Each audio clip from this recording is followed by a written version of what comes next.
This is an SOS distress call from the mining ship Red Dwarf. The crew are dead, killed by a radiation leak. The only survivors were Dave Lister, who was in suspended animation during the disaster, and his pregnant cat, who was safely sealed in the hold. Revived 3 million years later, Lister's only companions are a life form who evolved from his cat, and Arnold Rimmer, a hologram simulation of one of the dead crew. We have been travelling through the galaxy now for 3 million years, and there are many things we've discovered. The highest form of life in the universe is man, and the lowest is a man who works in the post office.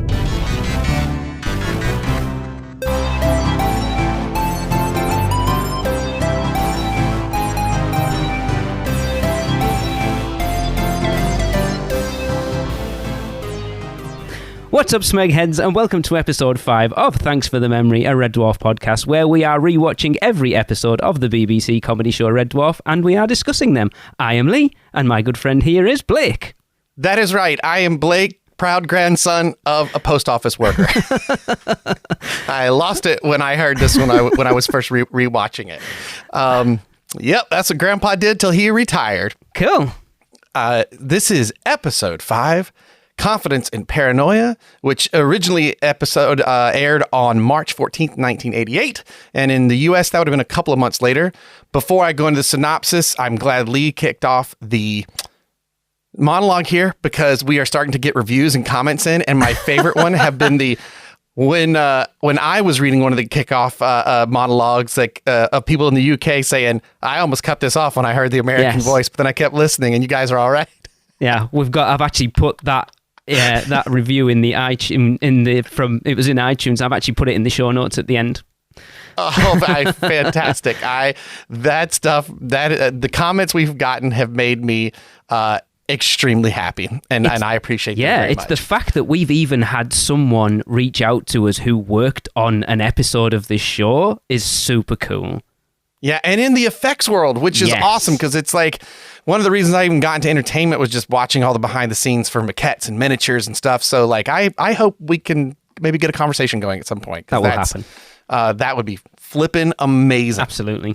So speaking of amazing, this episode 5 of Confidence and Paranoia, maybe I should have done the opening. No, what we should have had you do is the opening monologue in a bad American accent. And we'll get to that in a minute. That's what we should have done. So the synopsis for this episode is Lister falls ill after entering a contaminated area of Red Dwarf, trying to find Kachansky's hologram disc, which Rimmer has hidden. But Red Dwarf has 2 unwelcome guests on board, Lister's confidence and paranoia. This one... I know we keep coming back to this idea, but when we discovered that either filmed or written, these episodes were reordered a little bit. So that the second one had the weird future echoes, and you could see the weirdest sci-fi you'll see for the entire season. And this kind of, it makes sense because like if an episode like this had popped up, it might have almost been weird because while this is weird sci-fi, it's not Star Trek-y. You know what I mean? Yeah. It's more goofy. Kind of, of a vibe, the premise of this one, with the basic idea being that Lister went into is he going looking for Kachansky's disc? Is that where he goes into the officer's quarters? Oh, it wasn't the accessing Kachansky's dream recorder. Oh, that's right. And that area has not been decontaminated yet. Remember, we're supposed to do that earlier and had not done it. And so... he's like, it's just a bit of pneumonia or whatever like that. And he's like, yeah, but that's what it was 3 million years ago. Yeah. Who knows what it is now? It's true, though. I love that. Yeah, that's a great comment. Yeah. A little too close to home in 2024. Yeah. And then the idea that he gets sick and then things start to manifest from his dreams. I had totally forgot about the falling fish. I noticed there's no sign that says no animals were hurt in the filming of this episode. Yeah, and there is some live fish in that section as well, I noticed. Absolutely. I love the audience reaction to Lister having all the dead fish just all around him, like in his bed. I love how he's, get an umbrella. But everything from his dreams, well, I guess the only thing that really from his dreams that come to life are the raining fish, and then, oh gosh, what's the country? It's Warsaw. Was it the mayor of Warsaw who spontaneously combusted? Yes, yeah. So this particular episode has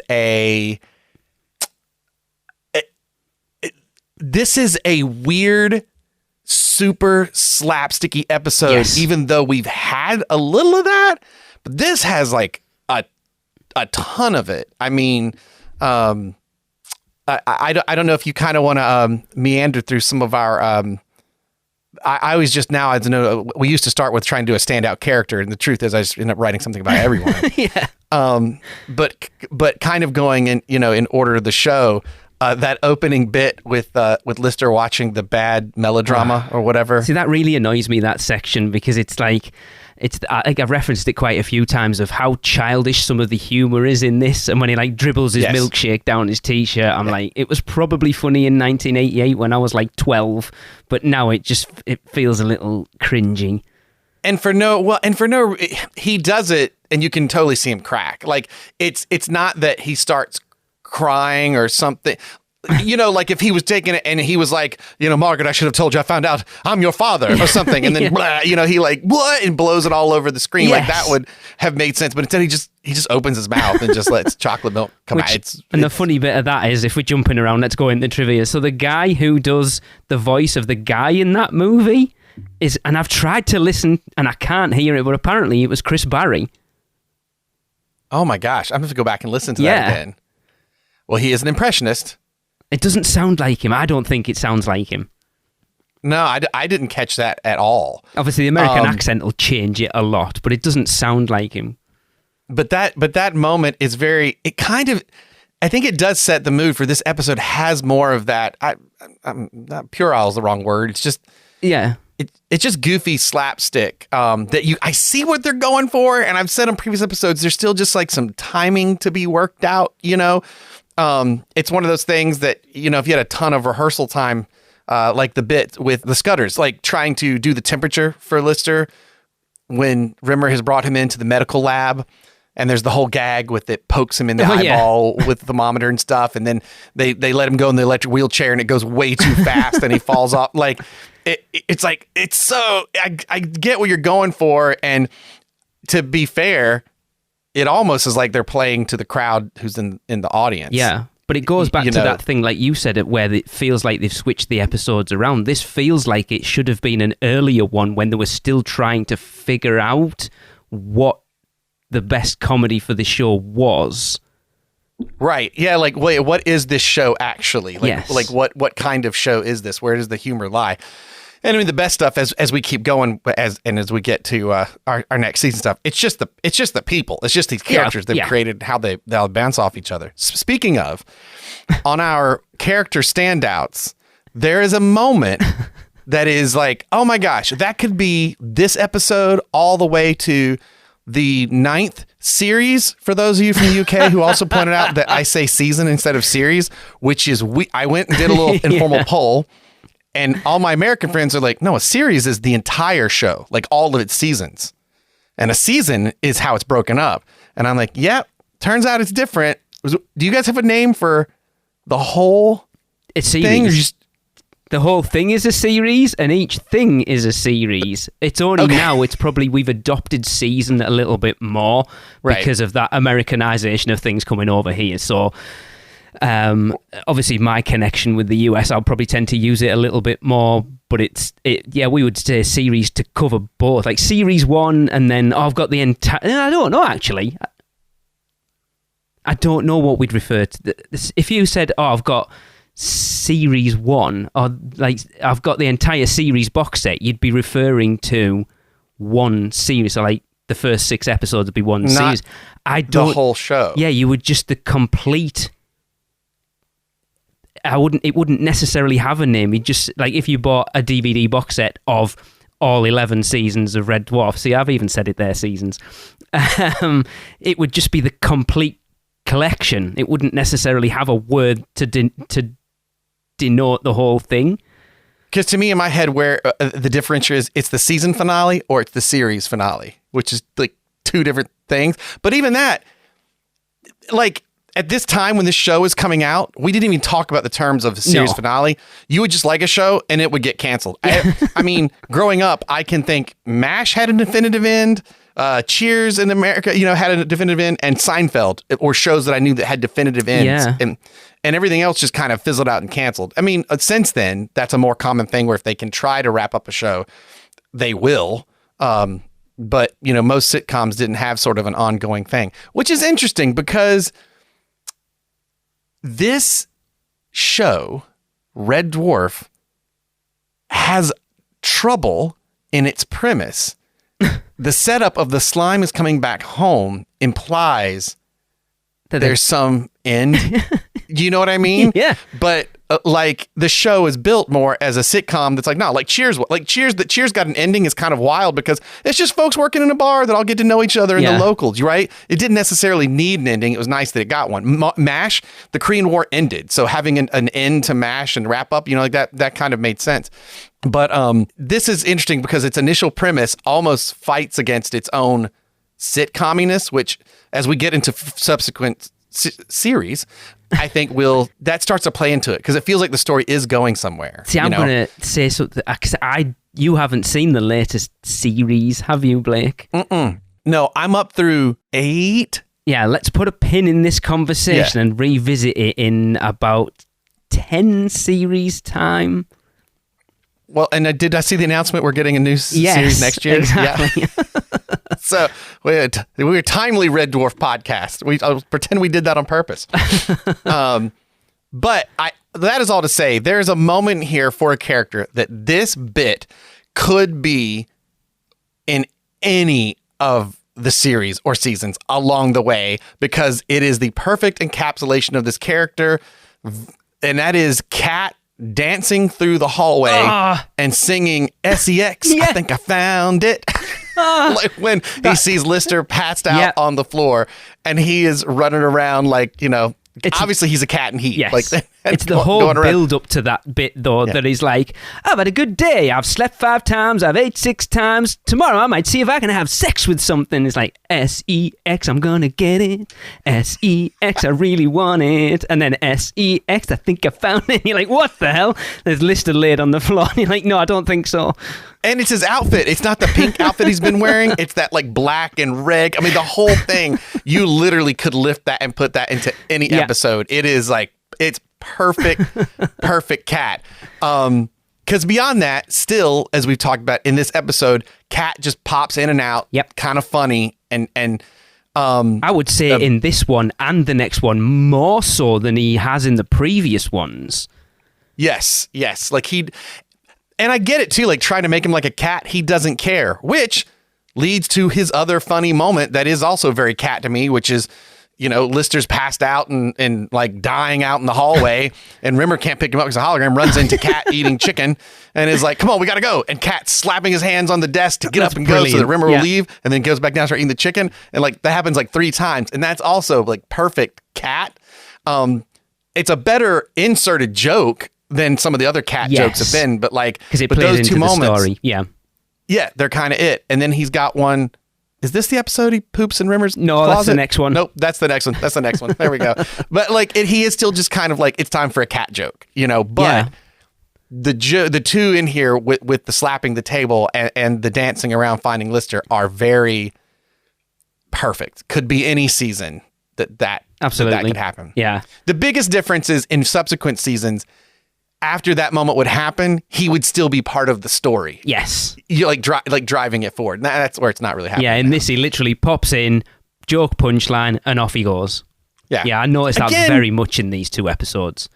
I mean, and the funny thing is that is kind of like a cat. If you ever had a cat and the ability to have a cat door, they just come and go. Absolutely. Do their thing. So, it all works. See, one of the things I wanted to bring up, one of my favourite sections is the bit at the beginning when Lister's watching the movie and Holly pops in. He's like, busy? Are you busy? And he's like, I am actually. I'm watching the movie. And he comes back, well, I've read everything that's ever been written by anyone now. And he gets him to erase all the novels of Agatha Christie. And that whole little interaction between Lister and Holly is hilarious because he goes, all right, then I've done it. By the way, did you notice the keyboard that he types on's a Commodore 64? That's where we're at in 1988. I love it. I did not catch that. I definitely. My uncle had a Commodore 64. So he's like, all right, I've done it. Done what? Erased Agatha Christie. Who's she then? Holly, you just asked me to erase all the Agatha Christie novels from your memory. Why should I do that? I've never heard of her. And that whole section is hilarious. I mean, it's so... You could probably write it yourself at that point, but it doesn't stop it being funny. No, and in his delivery, he's just so good. His like complete dry delivery is absolutely the flippin' best. Perfect. Is that also the opening scene when he says... I've read even the worst book in the world. Yep. It's a funny old game by Kevin Keegan. So that's a reference I don't know. It's obviously, I'm assuming it's a real book by Kevin Keegan. Well, I found Kevin Keegan, an old footballer, but like when I looked up the book, it sounded like it was written by someone else. Right. So it's a funny old game. Let me see if I get this right. It was a catchphrase of, it was either Jimmy Greaves or Ian St. John, who were both ex-footballers. Jimmy Greaves, there you go. So yeah, it's a strange reference I always used to say it's a funny old game. But when I look up with Kevin Keegan, I only get Red Dwarf references. There, so they've just made it up for that. That's, yeah. But he is Kevin Keegan, yeah, he used to, didn't he play for Liverpool? And he managed Newcastle for a long time. Newcastle, yeah. Football, it's a funny old game. Yeah, it's literally Red Dwarf quotes is the only thing I can pull it up in. So it's a funny old game, is a football reference, but it was by Jimmy Greaves. He used to say it all the time because he used to have a TV, like a Saturday afternoon TV program with Ian St. John called St. and Greavesy. And he used to say it's a funny old game all the time. So it's obviously a reference to that, but maybe they weren't allowed to say it at that point because it was maybe still on the TV and they might have got into trouble. Or is there something that's funny in that was Kevin Keegan in the news at some point at that moment that making him the guy? The same way like the Romeo and Juliet written by William or Robert Shakespeare, whatever. He says Shakespeare wrong. Wilma Shakespeare. Yeah. So I don't know if it's something like that. But I don't know. I was hoping you'd have the golden UK answer for me on that. So one. Here's a quick question for you that I was interested. You might know it or you might not. It's just something that I think if we don't know, we could find out. So this was filmed in front of a live studio audience, and Holly is talking to Lister, and through other episodes. Is that a live Norman Lovett, or is Lister having a conversation with just a pre-recorded video? What do you think? Well, there are some times in previous episodes where the audio is bad, and it's clear that he's off screen doing it because him and Lister don't sound the same. Okay. Yeah. But usually when those moments happen, you're overhearing Holly and not necessarily seeing his face. And then when you see the face, it sounds great. The truth is, the effect that they're doing with it, do you know the answer to this? I feel like you could have done that live on stage. Like you could have had him sitting there wearing his all black with his little head in a box.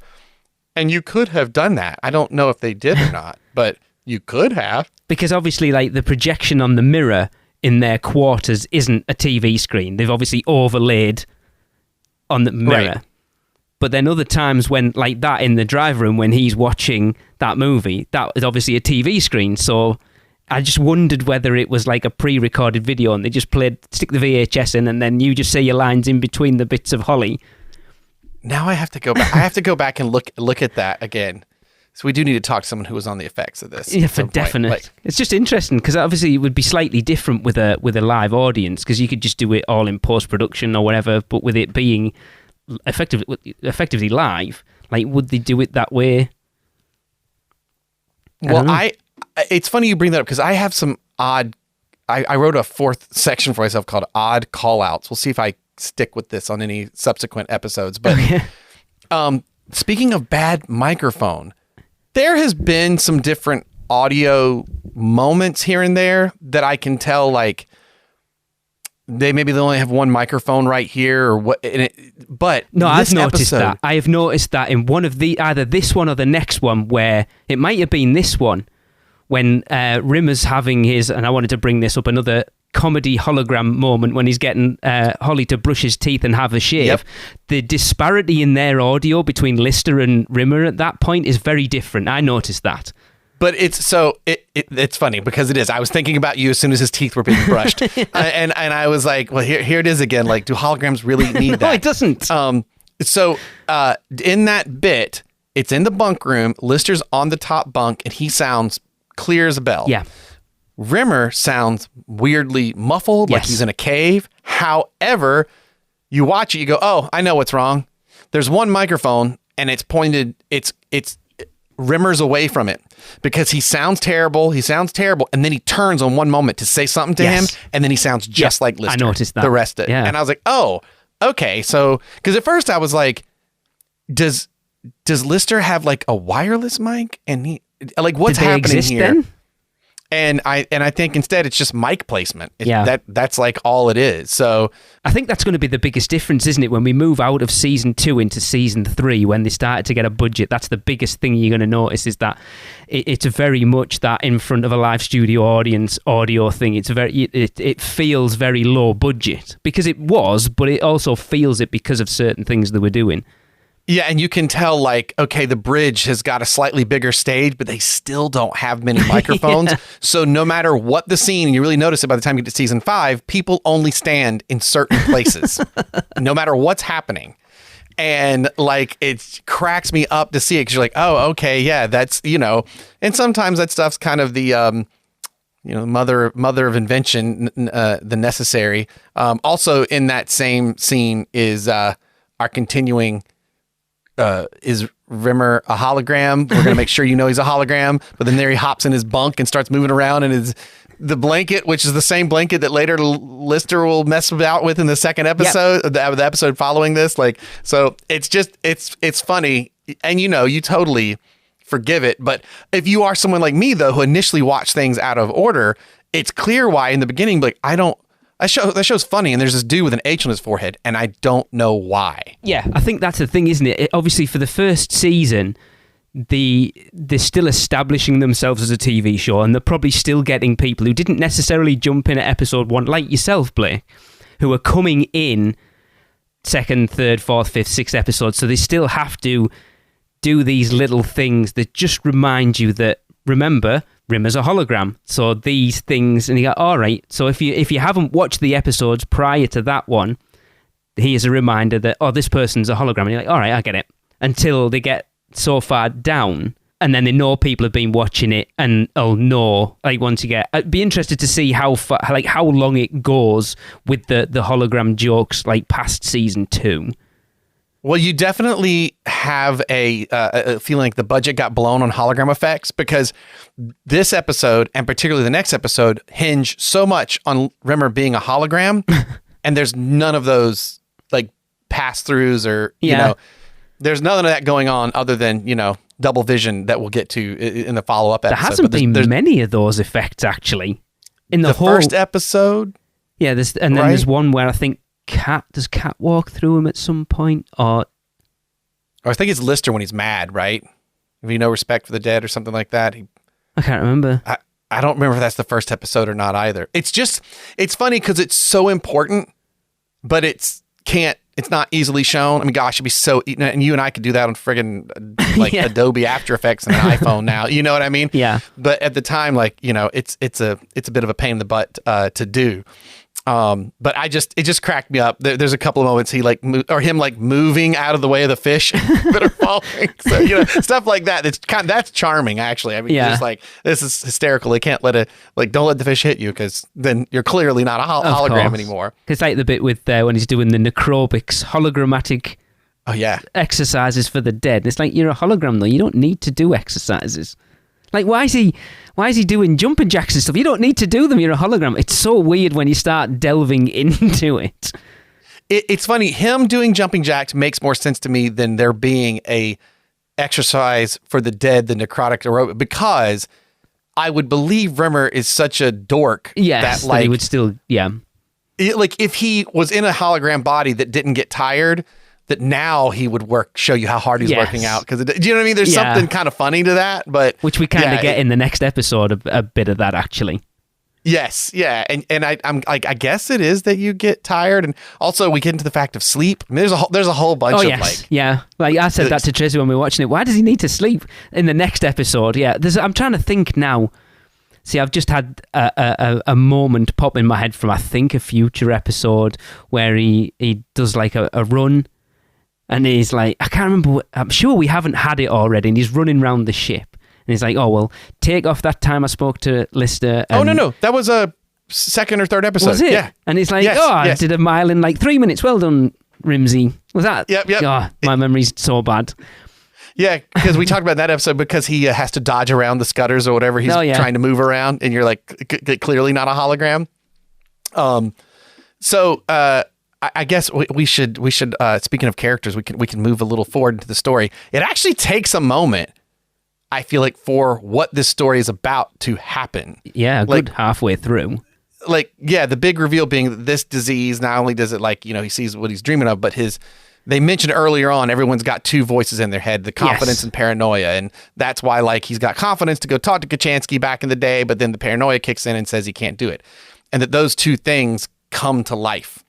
And they are played by Craig Ferguson and Lee Corns, playing confidence and paranoia respectively. Originally auditioned for the parts of Lister and Rimmer respectively, which is hysterical. Can you imagine that? Craig Ferguson was Lister. I mean, I see it, like why he would have been called in to audition for it, you know? It would have been a very different show. What did I write here? Craig Ferguson, wretched American accent, but I love this guy. Super tan and basically like Biff Tannen from Back to the Future and Andrew Dice Clay had a baby. The thing is, he even gets, so this is a real bugbear of mine, by the way. All our American listeners turn off now. That he even leans into the American accent that much by pronouncing the country Uruguay instead of Uruguay, because you guys don't pronounce the U at the beginning of the letter U. Yep. And even I'm like, I appreciate that you really lent into that American accent at that point and pronounced it Uruguay. I love Craig Ferguson. I miss his late night show that was here. It was one of my favorite. I actually think he's bigger over there than he is here, to be fair, because I only briefly know who he is. I just like, because before it kind of became the big thing with like, and maybe Conan was first. I don't know. He just didn't take himself seriously when everybody else did. Right. And now that's kind of the normal thing. Yeah. But I loved it. I thought I loved his show. But he is great. I did not recognize him. He's a little heftier than like I associate him being now. And he I think it's that accent and I'm sitting there staring, I'm going, who is this guy? I had to pull up IMDb. I was like, oh my God, that's Craig Ferguson. Are you kidding me? Like, so bizarre. And so this episode gives us this weird sci-fi thing. And like you said, it was about half of the episode is you feel like you're just dealing with Lister being sick. And then these guys show up. But something happens. I don't know if the impression you got. When Rimmer tells Lister that these two creatures have been created, this confidence and paranoia, he has a really weird reaction to it. He wants them gone, and he looks very concerned that Lister is still sick. Right. And it's weird because until this point, he has never shown any concern. Any concern. And like, I'm sitting there going, okay, well, I don't have as much. In previous episodes, we've gone, oh my God, we've talked about things I didn't think we'd get to in a Red Dwarf. I don't have a ton of those for this episode, but for this one, I was like, okay, so it struck me because it does look like he cares, because what does he care if Lister is sick and these two other people show up? Isn't it two more people to talk to? I mean, I don't know, but like it really freaks him out. But if you go back to when he finds Lister passed out in the corridor and he's like proper rushing around panicking, trying to get someone to help pick him up because he can't. Right. And he's not just like trying to act like some weird, like a hero or something, right? Like with that self-serving. Like he's honestly trying to make it happen. It's just weird. It's an interesting moment that hasn't popped up, and they will be sparingly that these things happen. I will say, Blake, if you ever want a snapshot of what English people think of Americans, Confidence. Oh, that is exactly what British. But so the glaringly white teeth, the orange tan, the garish clothes, and the incredibly loud persona is that's what most British people think American. Like every American's like. my assumption was like, as soon as he shows up, like this is the, I would do these bad like murder mystery shows and stuff, and there'd be like this British character, and it would be the most stereotypical of what Americans would think. Well, yeah. And I was like, this has to be the American version of that. Absolutely. And I like to think that Craig Ferguson was just a great hire and did the Uruguay, and no one told him about that. And he was like, oh yeah, I got a little something in there. Yeah. It's a shame because Lee Corns, who is Paranoia, at least according to the fandom Wikipedia, he auditioned for the role. Lee Corns of Rimmer in the BBC sitcom Red Dwarf, lost the part to Chris Berry. He did appear as a one-off character in the 5th episode of the series. And oddly, fun fact, a lead writer for the Mr. Bean, the animated series. Okay. So I guess this was it. I thought he for sure showed up somewhere else. And the reason I'm getting that wrong for any of you who are listening and like yelling at the show, like, no, that's the wrong trivia. I'm doing my best, even trivia wise, to not look ahead. Yes. Like, I wrapped up, we spoke before we started recording episode 6 of this season last night, and I just looked at the episode list of show, but then that's it. I did, like kind of what's going ahead, because I'm really trying to treat this like as much as I can, a first watch again.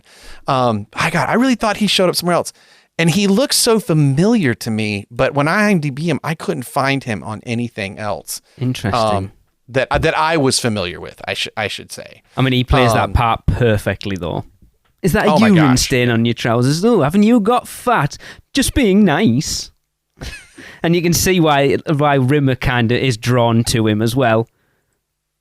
Oh, yeah. And then gets very annoyed that he actually likes talking to him. Yeah. So there's that moment where he gets totally grossed out by the fact that he's like, look at Lister, talking to a figment of his imagination. And he's like, as he realizes that's what he's doing. I do want to go back just ever so briefly, a couple of points if we're going in chronological order. So I did look up the Warsaw combustion and the fish rain.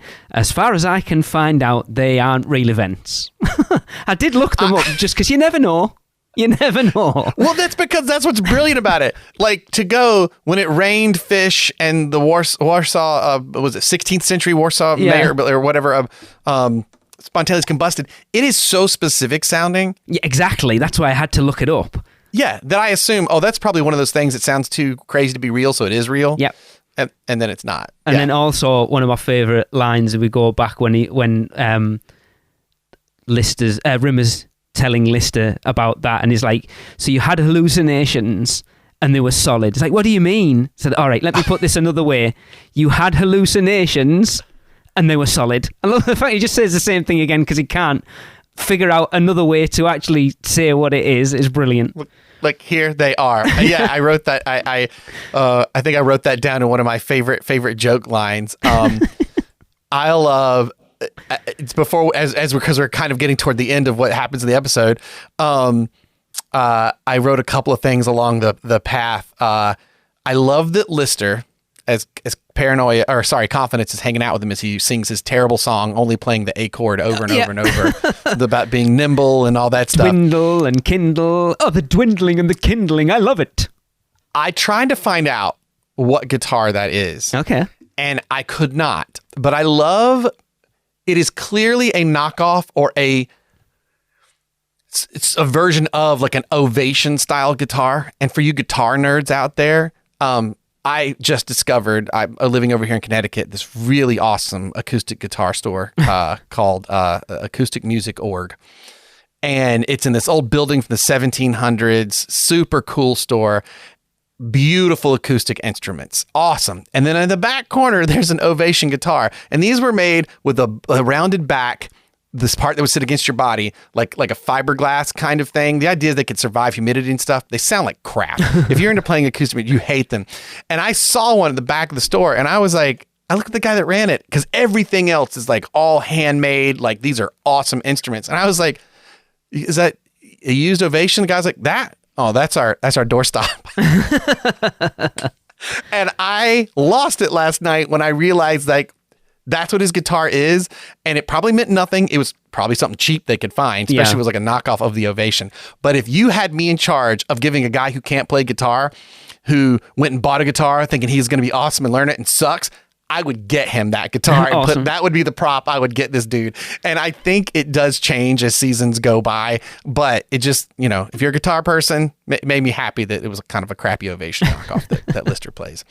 We got our Goit for the episode. Yes. You followed me, you Goit. Yeah, I've actually started keeping a Goit record now, and I'm going to go back and listen to I'm going to watch the first 4 episodes and have like a total Goit count for the entire season. So, because it was a subsequent viewing, not my first viewing last night. I'm watching and I've got my notes out, like taking notes. He says that my wife goes, did you track that for the Goit counter? And I went, did we start a Goit counter in the show? She's been loving it. Like, she's come up and I'm like, what show are you listening to? She's like, you guys. I'm like, oh man. She's like, look, I'm not going to listen to your soccer podcast, but I enjoy this. And the fact that she's watching along with it, watching it with you as well, and she's obviously like, yeah, it's good, because I don't know whether it's the same for you. Like, I'm watching them with Tracy, and she's pointing out things that I wouldn't necessarily see, and it's, I guess, the same thing with you and Cara. Yeah, and it's great too, because she knew the show, and I showed her some episodes and stuff. At one point, I think they were streaming on Netflix. We watched a few of them, but I don't know that we did them all. So it's like, for her, she's very familiar with the premise and the characters and who they are, but like really watching it from beginning to end, she's never done before. So yeah, good. It's been great to watch with her. And I just like, did you get that for your Goit counter? And I was like, I don't think we have one. And we do. I've officially started it. I want to go back and watch the first 4 episodes again, and because I think there's one has definitely more than the rest of them. Well, and and in the next episode, it happens again. I went, it does. Does that mean they're in every episode this season? It might be. I'll actually go and find out. That'd be interesting to see if there is. It's my favorite name that he calls him. I both love to discover that as a kid, I was like, what is this? And it must be a British thing. And I don't know whether I'm disappointed that it wasn't, and it was something invented for the show, and that you didn't have an answer for that. I freaking love it. I did think of you at one point when Lister and Paranoia go out.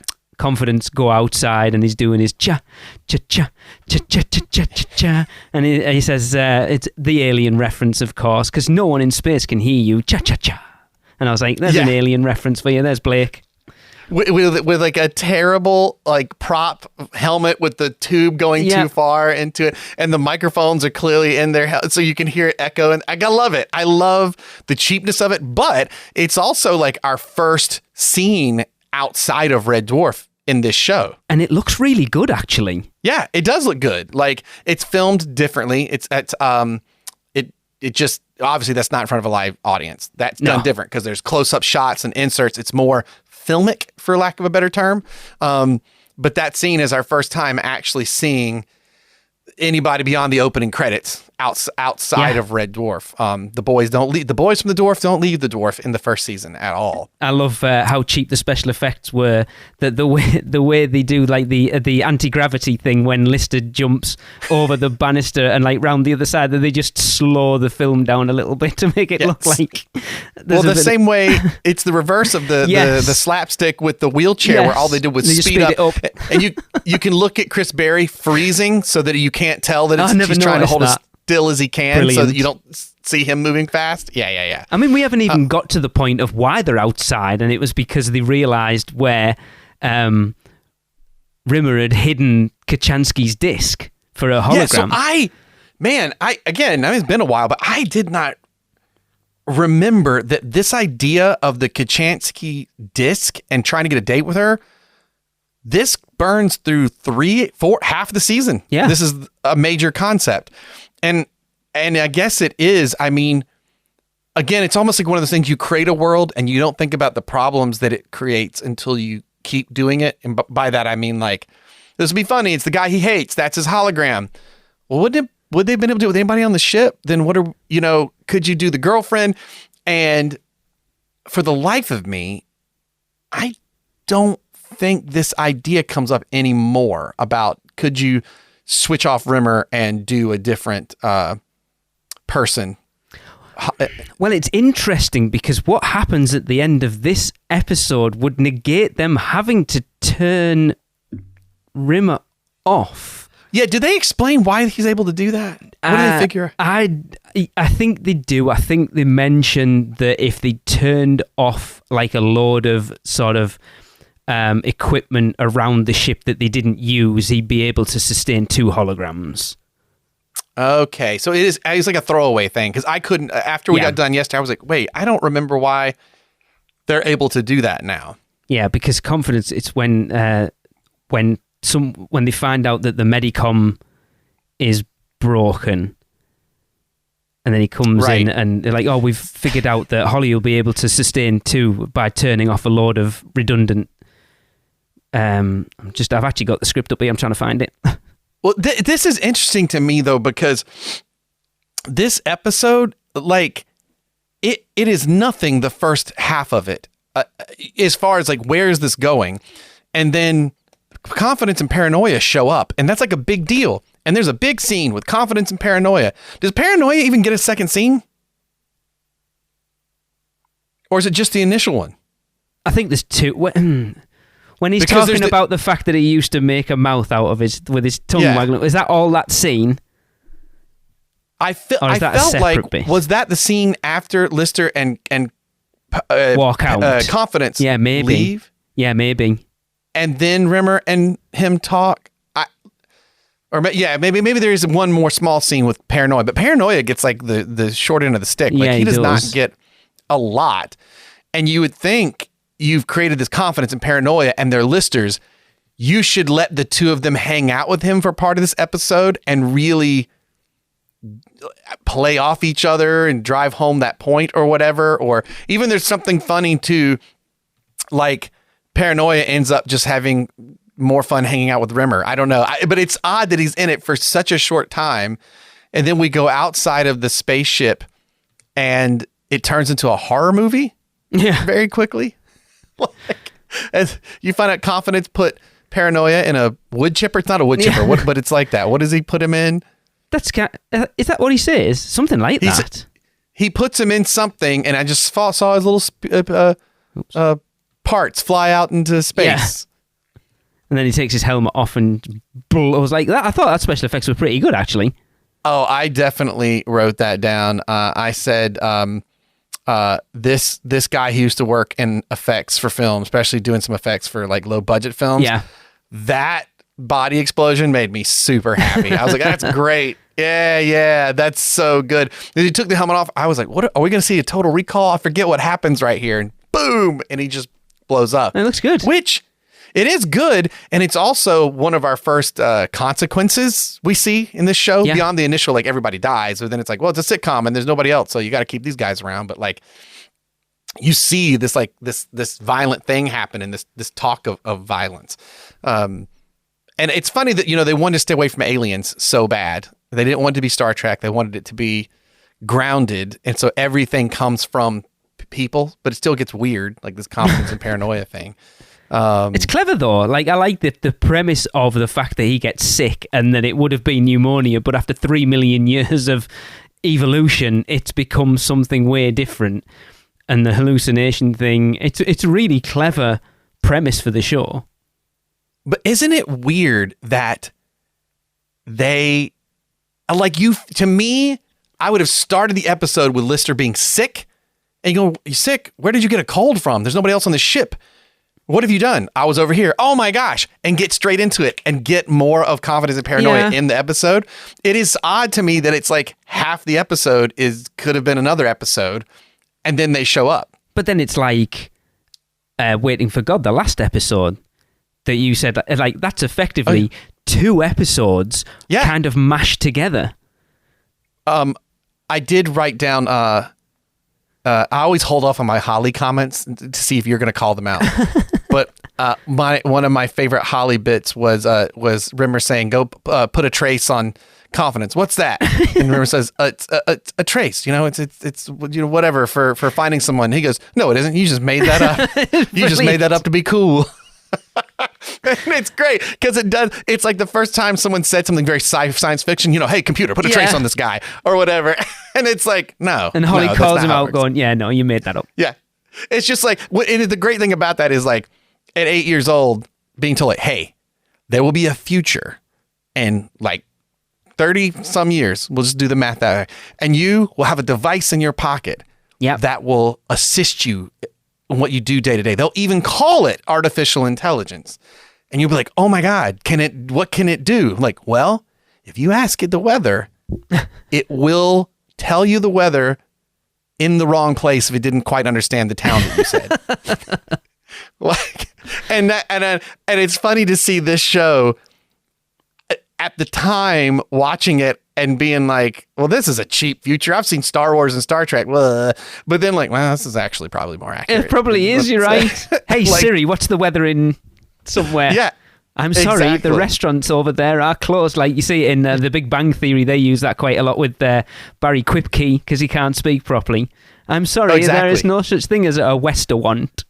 Oh God, why do I forget? It was a comedy show in the UK about these Scottish guys getting stuck in an elevator where it uses voice recognition, and so it doesn't understand a Scottish accent, and it's very funny. I'll have to send that to you. Very, very good. I'll probably send it to you. You go, Blake, how do you not know the name of the show is blah, blah, blah? But I don't think it's Chewing the Fat. It's not that. But it's something okay. like that. It is. That bit, though, I absolutely love. Like, Rimmer's one moment, and you're like, oh, yeah, we're in science fiction. And Holly just like, smack it. No, we're not. Yeah, all over him. Yeah. Quit trying to be cool. So another piece of trivia, I don't know whether you know. I haven't put it in the trivia because I only found this out while I was watching it. I thought I'm going to look that up. So at the end of this, I don't know. I'm trying to think now why Rimmer actually gives in and they've got the disc and he goes to have Kachansky's hologram and they've got her box with the disc in it. And on the box, it has her name as Officer C.Z. Kachansky. We obviously know she's Christine Kachansky, but what does the Z stand for? Do you know? I actually looked it up. You know what's funny? I think I saw that in a row, and I thought it was like a Slavic or that had like a bunch of syllables together, Kachansky, like Kashelny or something like that. Like, you know what I mean? Like I don't know. So I looked it up, and it took a little bit of digging to find out what that Z stands for, or the Z, sorry, to the American listeners. Her middle name is Zoe. She is Christine Zoe Kachansky. Did that pop up somewhere? I don't know. I just found it on a random website. Oh, yeah, because it's Christine Kachansky, both with a K. You know, I did not even catch that. But it's not Kachansky. Her Christine isn't with a K because on her box, it's a C. It's CZ Kachansky. But I've seen it on some websites say it's K Kachansky, and it's not. Oh, this is really weird. Yeah, even on like Wikipedia or whatever, it's Christine Kachansky with a K. Yeah, but it's not because her box says CZ Kachansky. We wouldn't spell. I suppose she's Scottish with a name like Kachansky. That doesn't make sense. Okay. Well, I mean, like, that is weird. I don't think her middle name's ever referenced.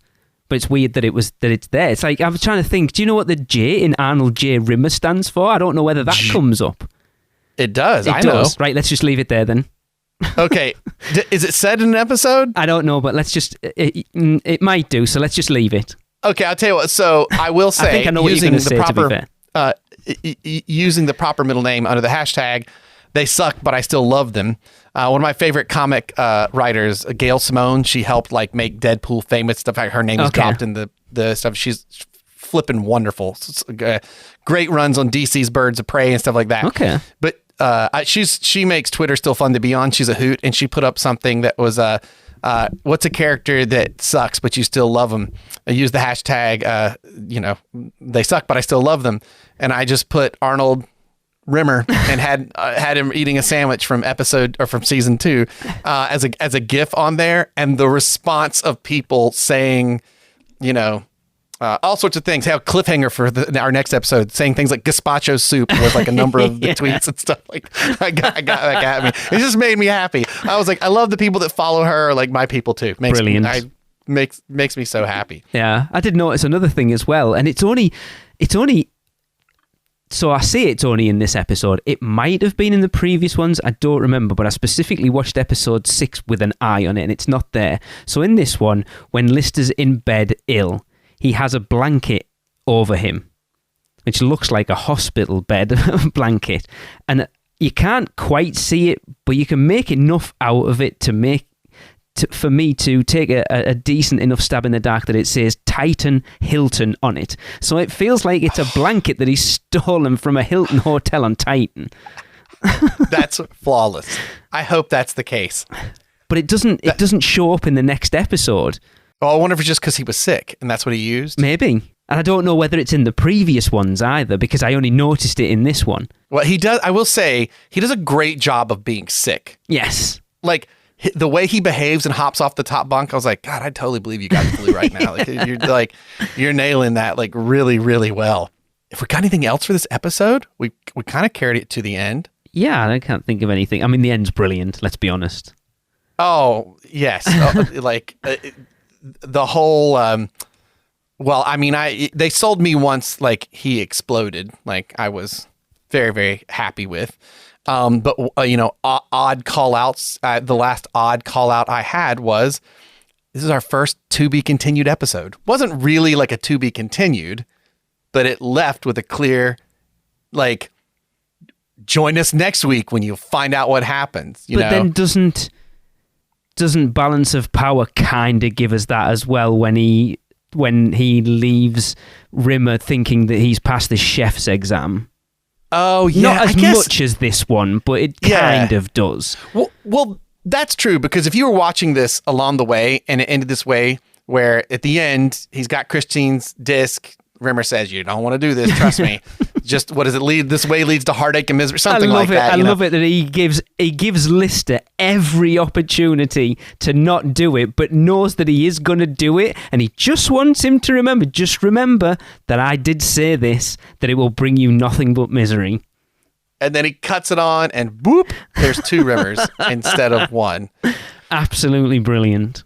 Now, I'll say, if this episode had ended and there weren't two Rimmers the next episode, it wouldn't have shocked me. Like it didn't necessarily end in a way that said, join us next week, when we'll find out what happened. But it did have more of a feeling of picking you up with other than let off. Kind of. We'll talk about that for our next episode. So does this get us to our rating? I think so. I think you're going to be slightly shocked by mine. I don't. So I'm torn between a 6 and a 7. Okay. Because I think there is my love of the material wants to do it a 7, but it is for me. I get what they're going for, but a lot of the timing and the slapstick stuff and it just doesn't come together as a couple of the previous episodes we had. Like, man, this is early on, but like it really comes together well. It feels like a step backwards. Yeah, it does. Not necessarily in a bad way, but it does feel like we've said, that potentially these episodes were filmed in a different order to how they've been released, and this feels like it would have been an earlier episode. Yeah, you could have easily done this one in the next episode as the first 3, right? 1, 2, and 3, and learned more about them together, but this one, I giggled. I did not chuckle at this episode. It just doesn't quite come together for me. I gave it a 6, so I guess we're on the same lines. I thought you would have this quite high, and I'm like, I can't. So it's funny because on my other podcast, which I still haven't plugged, we're doing a ranking, like a rating thing, and I brought up the fact that when we talked about doing them out of 10, that people forget that like a 5 and a 6 is like, it's all right, it's not bad. Like 1's terrible, 10's amazing, 5 and 6 is like, yeah, it's not bad. And that's where I feel this is. It's a decent enough episode, but it's not elevated enough to go, yeah, it's one of the best, but it's not bad that I'm like, I don't think I would ever watch that again. Yeah, I think 6, it does. I have to say this to myself out loud before I write down my ranking. You're right. It's fine. It's fine. Yeah. It's a 6. It's fine. It's not a 5 where I'm like, I forget about it. There are moments and things I like, but sometimes sometimes the pieces or some of the parts are greater, than the overall thing. And this one, like, they don't quite come together. Yeah, I agree. Again, playing armchair script doctor, I would have just started with Lister getting sick from the get-go, and let's have some, because we've only had these 3 beings on the ship. Let's have, more, and have some fun for an episode.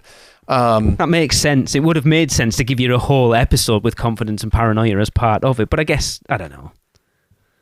It would be very interesting. I'd love at some point to get Rob Grant and Doug Naylor on here and kind of, whether they'd remember at this point of stuff that they wrote 30 years ago or what. But it would be interesting.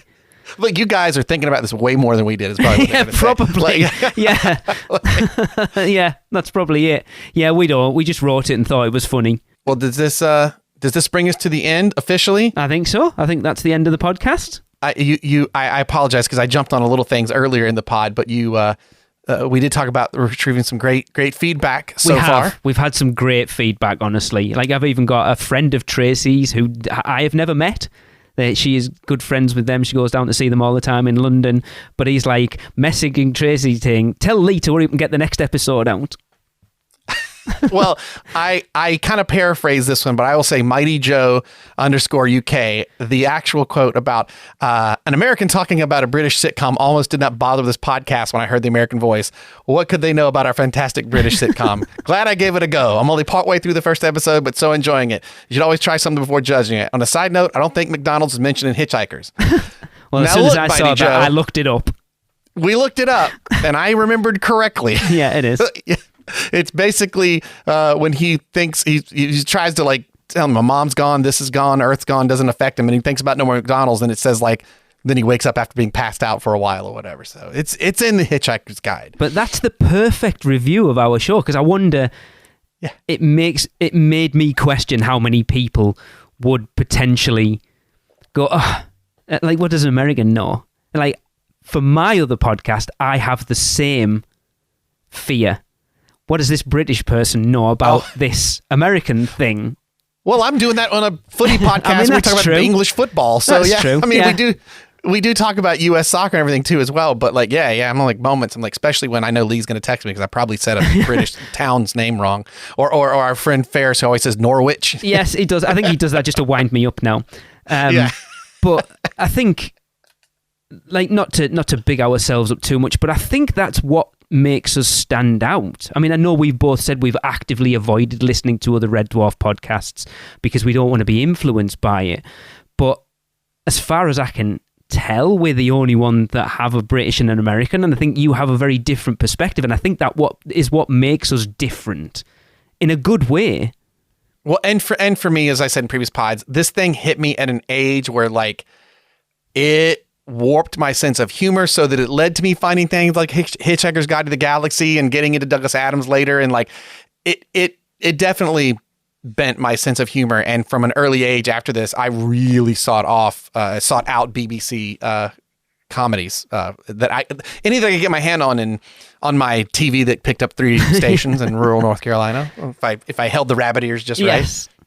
But yeah, I love that. Thanks for that review. And again, I'll give it a kick off. If anyone wants to leave us ratings and review on iTunes or wherever you listen, please do, because it'll let people know that we are doing what we're doing, and apparently we're all right at it. Yeah. Because I do question it at times. Me more than anything. Just hit record and hope for the best.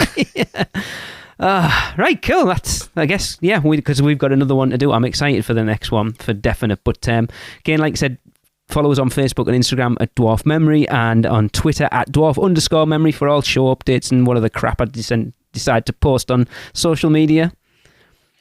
You can also now find the podcast on our YouTube channel, youtube.com/@dwarfmemory. And you can email us your comments and thoughts to dwarfmemory@gmail.com. Which we've had a few emails as well, which is nice. Oh, excellent. And on the next episode, we'll be discussing the final episode of Series 1. Yeah. You wrote season. I did, you're right. Yeah, which is episode 6, Me Squared. So make sure to watch before you join us for the next episode. Absolutely. Ooh, I didn't realize that doing this podcast would create 2 of you. Well, he did warn you. I certainly did. Do you honestly think I'd put Kachansky's disc in Kachansky's box where any munchkin could find it? You think you had it bad before, Blake. Now you've got it in stereo, baby. Welcome aboard, Leezy. Nice to be here, Mr. Malaby, you son of a gun.